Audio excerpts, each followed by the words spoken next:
সেদিন সম্ভব পার্টির নাম ঘোষণা হয়েছিল। আপনারা কিছুটা হতাশ হয়েছিলেন, আমরা হতাশ হয়েছিলাম। শুধু হতাশ হয়েছিলাম, দীর্ঘ 17 বছর আওয়ামী লীগের বিরুদ্ধে আমরা সংগ্রাম করে আমাদের প্রিয় নেতা তারেক রহমানের নির্দেশে, প্রিয় নেত্রী দেশ বেগম খালেদা নির্দেশে মেহেরপুরের সর্বস্তরের মানুষকে সাথে নিয়ে আমরা আন্দোলন সংগ্রামে ছিলাম। তারপরে কি দেখতে পেয়েছিলাম 5 তারিখের পরে প্রিয় নেতা দেশ তারেক রহমান আমাদের কমিটি দিয়েছিল। আমরা কমিটি কার্যক্রম সম্পাদন করেছি।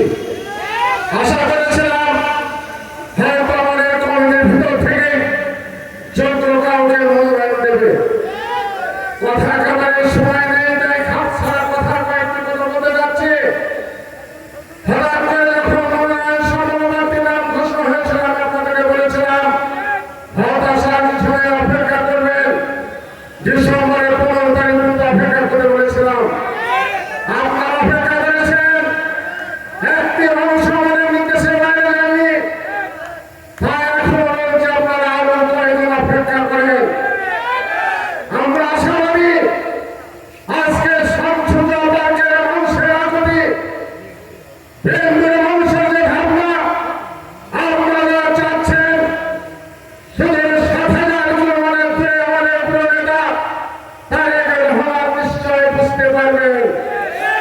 তাই আমরা আশা করছি অচিরে একটি ভালো খবর আপনারা পাবেন। পাশাপাশি আরেকটি কথা বলতে চাই,